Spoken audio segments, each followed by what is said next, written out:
बीते 5 साल में महाराष्ट्र ने तीन मुख्यमंत्रियों की सरकारों को देखा है। वहीं बीते 25 साल में राज्य की सत्ता 7 मुख्यमंत्रियों के हाथों में रही। भाजपा ने देवेंद्र फडणवीस के नाम पिछले 47 वर्षों में 5 वर्ष का कार्यकाल पूरा करने वाले पहले मुख्यमंत्री बनने का वर्ल्ड रिकॉर्ड दर्ज है।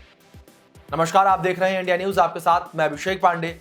और इस वीडियो में बात करेंगे हम महाराष्ट्र में चुनावी सरगर्मी को लेकर और 25 साल में महाराष्ट्र में किस तरीके से सरकार का इतिहास रहा है उसके बारे में। महाराष्ट्र में चुनावी सरगर्मियां बढ़ती जा रही हैं। महाराष्ट्र में एक चरण में विधानसभा चुनाव होना है और 20 नवंबर को मतदाता अपने मताधिकार का इस्तेमाल करेंगे। नतीजे 23 नवंबर को आएंगे और इससे पहले तमाम पार्टियां चुनावी परीक्षा में जाने से पहले अपने चेहरे घोषित कर रही हैं और दोनों प्रमुख गठबंधनों जिसमें महायुति और महाविकास आघाड़ी है, उसने अधिकतर सीटों पर अपने उम्मीदवारों का ऐलान कर दिया है। 2019 में हुए विधानसभा चुनाव के बाद राज्य की राजनीति में बहुत बदलाव देखने को मिला है। 2019 में साथ मिलकर चुनाव लड़ी भाजपा और शिवसेना को नतीजों में बहुमत मिला, लेकिन मुख्यमंत्री के मुद्दों पर दोनों दलों में गठबंधन टूट गया, सहमति नहीं बनी। महाराष्ट्र ने बीते 5 साल में 2 प्रमुख पार्टियों से बगावत के साथ साथ 3 मुख्यमंत्री भी देखे हैं। आइए जानते हैं कि महाराष्ट्र में बीते 5 विधानसभा चुनावों का हालात कैसा रहा है, कब किस दल या फिर गठबंधन को बहुमत मिला और इस दौरान किस दल के खाते में कितने प्रतिशत वोट आए और कितनी सीटें आई और 2019 के बाद हुए विधानसभा चुनाव में राज्य की राजनीति में कितने बदलाव आए। अब बात करेंगे महाराष्ट्र में 5 चुनावों को लेकर, जिसमें सबसे पहले है 1999 का महाराष्ट्र विधानसभा चुनाव। महाराष्ट्र में बीते 5 विधानसभा चुनावों की बात 1999 से करें, जहां पर स्पष्ट बहुमत मिला था और 288 में से 75 सीटें जीतकर कांग्रेस सबसे बड़ी पार्टी बनी, जिसे 27.20% वोट मिले थे। वहीं दूसरी ओर कांग्रेस से अलग हुए समूह शरद पवार की राष्ट्रवादी कांग्रेस पार्टी, जिसे एनसीपी के नाम से भी हम जानते हैं, उसे 22.60% वोट के साथ 58 सीटें मिली थी। उधर सत्तारूढ़ शिवसेना भाजपा गठबंधन 125 सीटें जीतकर आया था। शिवसेना ने 69 सीटें जीती और उसे 17.33% वोट मिले थे। वहीं भाजपा को इस चुनाव में यानी कि 1999 के विधानसभा चुनाव में 14.54% मत मिले थे, जिसके आधार पर उसे 56 सीटें मिली थी। चुनाव नतीजों के बाद बारी थी सरकार बनाने की। इसके लिए कांग्रेस और एनसीपी ने गठबंधन किया, साथ मिलकर आए और अक्टूबर 1999 में कांग्रेस के विलास राव देशमुख प्रदेश के मुख्यमंत्री बने और एनसीपी के छगन भुजबल को उप मुख्यमंत्री की कुर्सी दी गई। हालांकि विलासराव देशमुख अपना 5 साल का कार्यकाल पूरा नहीं कर पाए। कांग्रेस ने उन्हें हटाकर 17 जनवरी 2003 में सुशील कुमार शिंदे को महाराष्ट्र का मुख्यमंत्री बना दिया। और अब बारी है 2004 के चुनाव को लेकर। महाराष्ट्र विधानसभा के लिए अगले चुनाव 2004 में हुए। जब नतीजे आए तो एनसीपी 71 सीटें जीतकर सबसे बड़ी पार्टी के रूप में उभरी थी, जबकि उसकी सहयोगी कांग्रेस 69 सीटों पर सिमट कर रह गई थी। सीटें कम हो गई थी पिछले चुनाव से और उसके साथ दूसरे स्थान पर रही। तो वहीं भाजपा के शिवसेना गठबंधन क्रमशः 54 और 62 सीटें जीतकर इस चुनाव में उनके खाते में 13.67% वोट पड़े और शिवसेना को 19.97% मत हासिल हुए थे। दूसरी ओर चुनावी नतीजों के बाद एक बार फिर से विलासराव देशमुख राज्य के मुख्यमंत्री बने और उनकी कैबिनेट में एनसीपी नेता आर पाटिल को उप मुख्यमंत्री का दर्जा दिया गया। एक बार फिर से विलासराव अपना 5 साल का कार्यकाल पूरा नहीं कर सके और नवंबर 2008 के मुंबई हमलों के बाद देशमुख और उनके डिप्टी राज्य के गृह मंत्री आर पाटिल को इस्तीफा देना पड़ गया था। इसके बाद महाराष्ट्र के दिवंगत पूर्व मुख्यमंत्री शंकरराव चौहान के बेटे अशोक चौहान को राज्य की जिम्मेदारी दी गई और हाउसिंग घोटाले के चलते अशोक चौहान का इस्तीफा सामने आया। 2009 के महाराष्ट्र विधानसभा चुनाव में कांग्रेस 82 सीटों के साथ सबसे बड़ी पार्टी बनकर उभरी।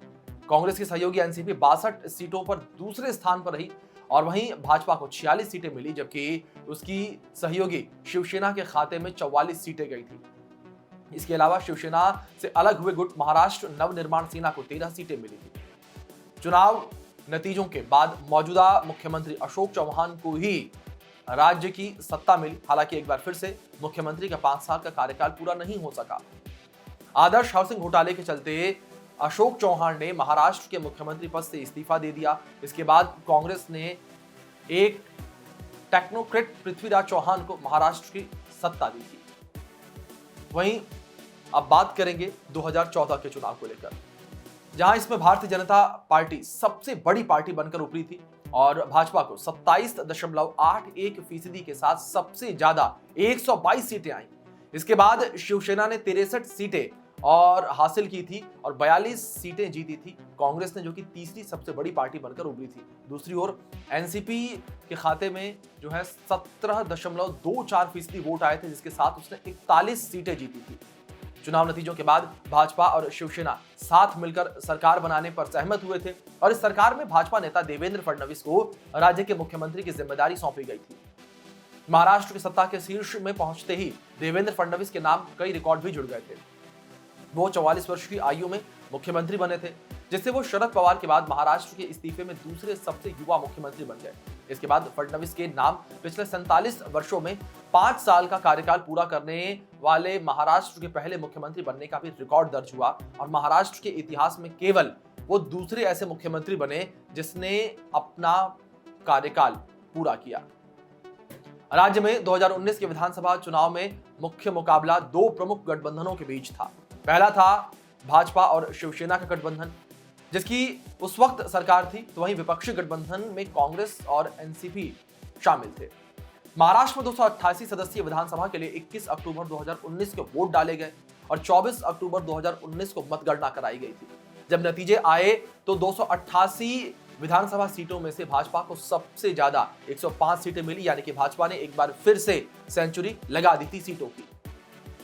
भाजपा की सहयोगी पार्टी शिवसेना को 56 सीटें मिली थी और इस तरह से इस गठबंधन को कुल 161 सीटें मिली, जो कि बहुमत के आंकड़े 145 से काफी ज्यादा थी। दूसरी ओर एनसीपी को 54 सीटें, जबकि उसकी सहयोगी पार्टी कांग्रेस को 44 सीटें मिली और फडणवीस की चंद दिनों की सरकार से शिंदे अजीत की बगावत तक को लेकर अब बात करेंगे, जहां 2019 में साथ मिलकर चुनाव लड़ी भाजपा और शिवसेना को नतीजों में बहुमत मिला, लेकिन मुख्यमंत्री के मुद्दों पर दोनों दलों का गठबंधन टूट गया, सहमति नहीं बनी। इसके बाद राज्य में कई राजनीतिक उठापटक देखने को मिली और चुनाव के नतीजों के बाद बीते 5 साल में राज्य ने 3 अलग अलग गठबंधनों की सरकारें देखी हैं, जिसका नेतृत्व क्रमशः उद्धव ठाकरे, देवेंद्र फडणवीस और एकनाथ शिंदे ने किया। कभी सुबह का सूरज उगने से पहले देवेंद्र फडणवीस सरकार का शपथ ग्रहण हुआ, तो कभी महाविकास आघाड़ी सरकार में शामिल सबसे बड़े दल शिवसेना में टूट के बाद नई सरकार बनी।